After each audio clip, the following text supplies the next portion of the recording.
Pedro, what's happening, man? You're on the air. Hey, Ben. I hope you feel better soon, dude. Thanks, man. Thanks, man.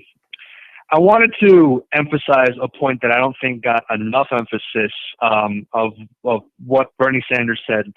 I'm not going to try to quote him, but an idea he put forth was that his values, the things that he wants to push forward, the progressivism, the democratic socialism that he wants to push, doesn't end with one president. It's not going to be all him. Yeah. He's trying to push a movement. He's trying to gain momentum, not just for his campaign, but for everything that he wants to push that he believes is better for America and the working class and the Commonwealth of the people.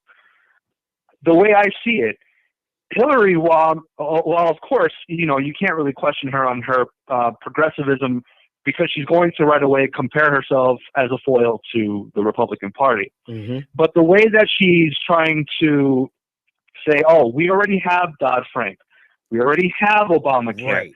The way that she's sticking to it, she's trying to say we should settle for what we have, right, rather than we should work more. And of course, it's not completely down the line. It's not like a blanket statement. But the problem is that she can't. It's disingenuous to call yourself a progressive when these things that she's trying to defend have so many flaws that don't have a clear goal of being fixed. They don't have a clear line of sight of how can we get this working for more people. There's a lot of people, and I don't mean Republicans, but there's a lot of people complaining about how the Affordable Care Act isn't working for them right now, how Dodd-Frank isn't doing enough for the banks. But all she's saying is, well, what I have is good enough. She's status quo to what she believes is the Democratic Party. So the point I want to make is that Bernie's saying it doesn't matter if you vote for him per se, so much so that he wants the people to get out there, the people that are otherwise lethargic or apathetic to where this country goes, and to make sure that they push for themselves, for everyone's sake, a country that works for the better for all of us. Absolutely agree, man. And that's a great point to pull out. Pedro, is always a pleasure, man. No problem. Have a good one. You too. Actually, I think that's a really great point to point out. The fact that she is pushing this notion, and again, folks, just to be clear, if Hillary Clinton were to say, just be honest and say, actually, you know what? Here's the thing. Let me reframe this. With the exception of her trying to assert after the fact that she's a progressive, right? She only says that in passing from time to time. She only says that occasionally. I think she may have said that maybe 4 times on a national platform that I caught wind of.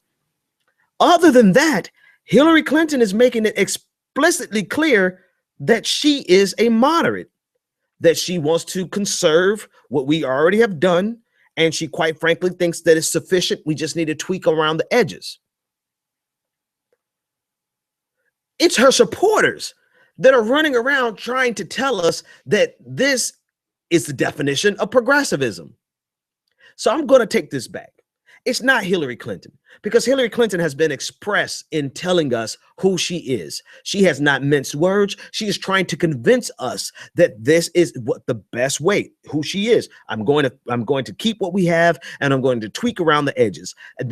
That's her entire message. That is not progressivism. It's only once or twice, maybe 4 times, that she's claimed to ever be a progressive. I don't blame her anymore. Just now, just had an epiphany. The light bulb came on. I'm not going to blame Hillary Clinton anymore.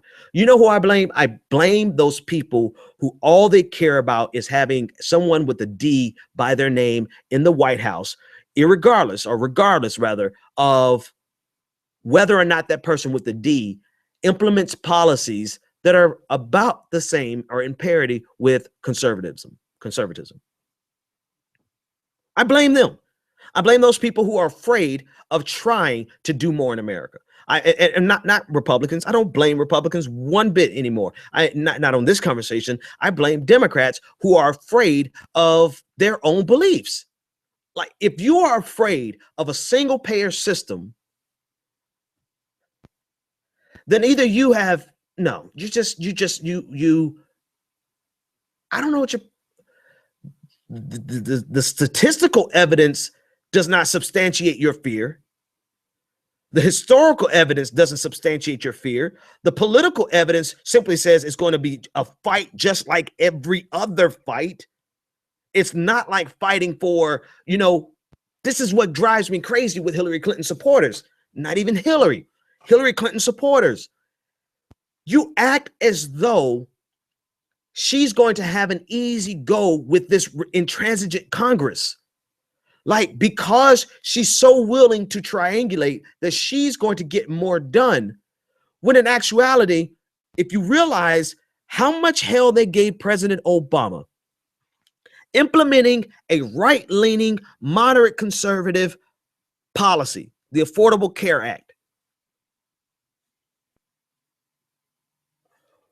What would make you think they would give her any easier go implementing anything? Better example, the way they oppose her on the Benghazi situation. Do you really think they're going to give her an easy go? And this is the point I was trying to make. I'm trying to keep it all together here, folks. The point I'm trying to make is this. Does it not make more sense for us to fight the greatest fight of our life for what we believe in versus fighting the greatest fight of our life for something they believe in? And they're just going to pretend like they don't believe in it because they just want to oppose us. That's essentially what this is what Hillary Clinton supporters are asking of us. They're saying we should move on over to the center because conservatives are going to fight us really hard if we're not in the center. When in reality, we've been in the center since Bill Clinton, and they have fought Democrats like hell. So doesn't it make sense that if I'm going to have to be in the fight of my life, that I might as well fight for what I really believe in? Hillary Clinton genuinely believes in moderate center right. She does. This is not a slam on her. This is just a reality. You can distinguish on social policies. Yes, she is not center right on a woman's right to choose. Absolutely agree. On marriage equality, no longer. She's on the left on that. In most environmental policy issues, right, with the exception of where it has an economic impact, right? When economics comes into play, she is center right. Keystone Pipeline, TPP, center right. And it's not an attack to point these things out. It is merely our duty, like Umar was saying, as progressives, to delineate and say that there is a difference, and stop trying to convince us of otherwise. Stop trying to make us think that we're crazy. Right? This is what pisses me off about Clinton supporters as well. They want to convince us that we're just crazy purists because we actually have something that we stand for, and we know it when we see it, and most of all, we know it when we don't see it. And Hillary Clinton knows this, right? I'm going to start speaking more positively about Hillary Clinton because she is being truthful about who she is in terms of what she stands for, because she's made it clear. I'm not going to change anything. I'm going to stand on what we've already done. I'm going to maintain, translation, the status quo. She is absolutely clear on that. She says that every time she gets on national television, and the delusional part is her supporters who get out there and say, she's such a progressive. Oh, Hillary, you're such a progressive hero. You've been a progressive for 40 years. Really? Caller, you live on the air.